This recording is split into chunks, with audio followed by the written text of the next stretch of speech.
Okay mga bird, upgrade na natin yung multi-mortar combat natin to maximum level 10 mga bird, no? So, meron tayong 6 million. Then, yung pang-upgrade niya lang is 5.5 million 500, no?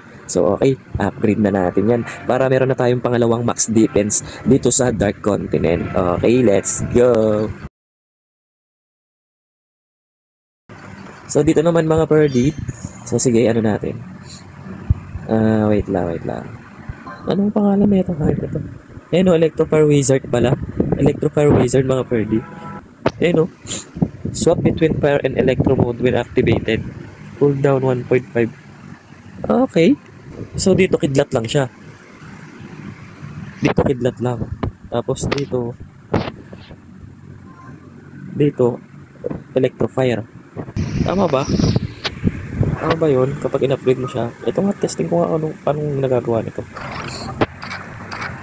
Anong ginagawa nito? Sample lang ito mga bird ah. Ngayon ako nagkaroon nito. Uy, so parang Inferno Tower. Ang sakit ah. Gagong sakit. Wala gagin, sakit pala nito. Puti, kailangan talaga i-upgrade to. Grabe oh. Sample ko lang ito mga bird ah, pero ang sakit niya. Tapos pag inability mo, sige nga may ability siya eh. Ability. Ay. Namatay ang putik. Sa ability pala. Okay. Gets ko na. Putik na yan. Sa ability niya pala. Para magbago. Magiging electro. Sayang di ko nakita, no? Tingnan natin sa kabila pag na-restart to mic. May kita natin sa kabila. Putik na. Sabi ko sa inyo eh. Ngayon lang ako naglaro ng COC. Hindi ako kaka-TH13 ko pa lang eh. Kumbaga, hindi ko solo lahat ng mga nandito. Sige, makakapunta tayo sa kabila dito.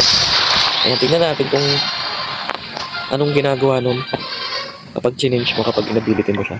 Ayan. Sige, basagin mo natin yung mga dapat basagin dito. Okay, sige. Bali naka-event tayo. Event lang yan eh, kaya naka-max lahat.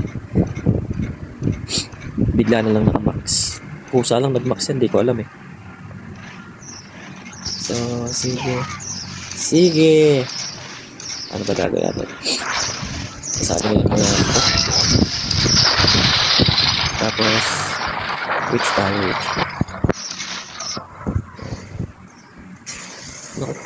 namatay yung pera. Tapos sige nga, pag malapit na mamatay, ability natin